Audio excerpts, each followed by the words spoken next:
Ho'p, hammaga assalomu alaykum. Bugun sizlar bilan AI Studio orqali, prompt orqali e, slayd yasashni ko'rib o'tamiz. Buning uchun bizga Google Chrome kerak bo'ladi va bu yerdan akkauntimiz bo'lishi kerak. Обязательно akkauntimizga kirib olamiz va bu yerdan AI Studio deb yozamiz. Bu yerdan AI Studio Google kelib chiqadi. O'shani bosamiz. Xo'p, bu yerdan xo'p, hozir dashbord va bu yerdan asosiy menyuga o'tdim. Hozir Home'da turibdi. Mana bu yerda Gemini which our most engaged model to date deb yozilgan. Bu yerdan try it, ya'ni qo'llashni bosdim va bu yerga biza mana bu promptni video описанияsi kommentariyada qo'yib qo'yaman. O'sha promptni kopiya qilib bu yerga tashlaymiz. Bu ko'p prompt bo'lganligi uchun buni ham tashlaymiz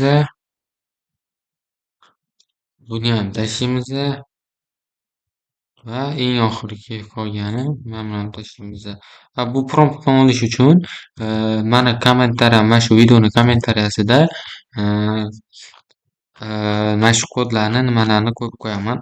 Xo'p, bu yerda biz o'zgartirishimizga kerak bo'lgan joyi bor. Bu kerak bo'lgan joyi tilshunoslik nazariyasi degan joyi bor. Menga deb boshlangandan keyin ikkita qo'sh tirnoq ichiga biza nimamizni fanimizni yozamiz. Fanimiz masalan dasturlash deb yozdim va bu yerdan nima mavzuga doir slayd qilmoqchi bo'lsak, o'shani yozamiz. Fan bo'yicha mavzuda degan joyiga qo'sh tirnoq ichiga yozamiz. Qo'sh tirnoqdan chiqib ketmaymiz.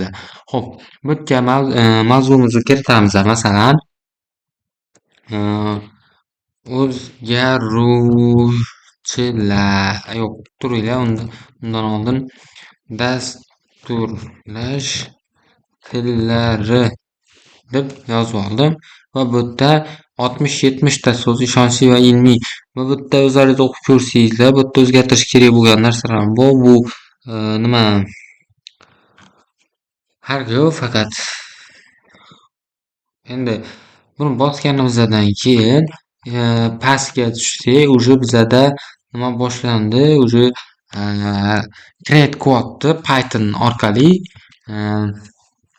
biza u kodimizni ikki xil usulda ishga tushirishimiz ham mumkin. Birinchisi PyCharm yoki shunga o'xshash Visual Studio Code, shunga o'xshash kod editorlarda ishga tushirib buni ishlatsangiz ham bo'ladi. Lekin biza hozir unaqa dasturlarni, og'ir dasturlarni yuklab o'tirishdan oldin Google Colab degan Google Colab'ga kirib olamiz. Google Colab bu onlayn nimalar, kodlar yozishda bizga nima qilib beradi?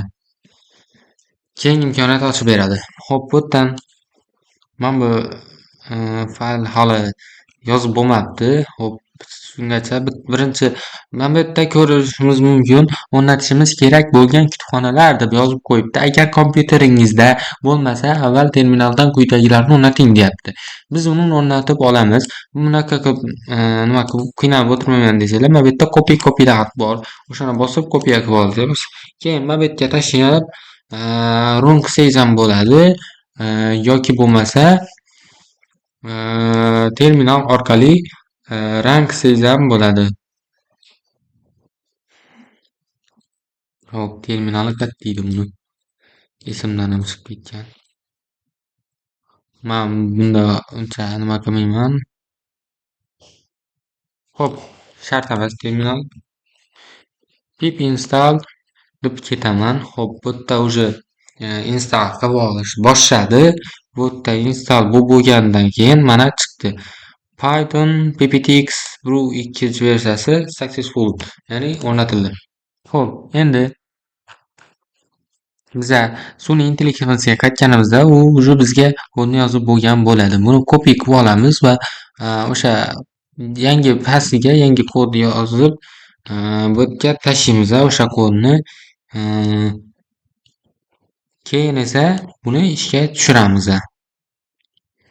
Prezentatsiya generatsiya qilinmoqda deydi. Rasm joylandi. Foto LGB, PNG. Xo'p, bu rasmlarni hozir yuklayapti.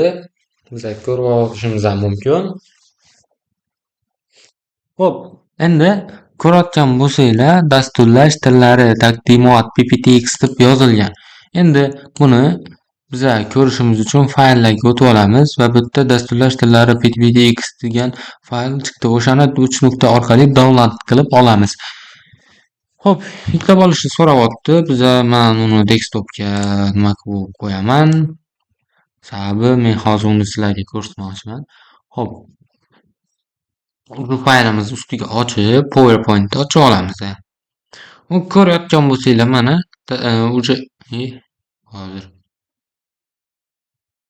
Xo'p, menda aktivatsiya bo'lmaganligi uchun mana shu narsalarni so'rayapti. Xo'p, aktivatsiya shart emas, edit enabling. Xo'p, bu yerdan ko'rayotgan bo'lsanglar, dasturlash tillari deb tasniy va kelajagi. Tasni kelajagi. Kelajagi. Bu yerda bunaqa narsalar chiqib qolishi mumkin. Bularni o'zlaringiz mana bu PowerPointda agar PowerPoint bo'lmaydigan bo'lsa, Canvaga yuklab turib edit qilib yuborsanglar bo'ladi. Xo'p, ikkinchi slaydga o'tadigan bo'lsak, mana ko'ryapsizlar, rasmlari juda ham ajoyib. Rasmlarni normada olgan. E'tiboringiz uchun rahmat. 15, 16, 17 ta slayd kelgan. Ko'rayotgan bo'lsanglar. Xo'p, buni men YouTube kanalimga kommentariyasiga qo'yib qo'yaman. Albatta video yoqqan bo'lsa, like bosib, obuna bo'lishni unutmang. Biz hali oldinda undan ham yaxshiroq kontentlar chiqaramiz.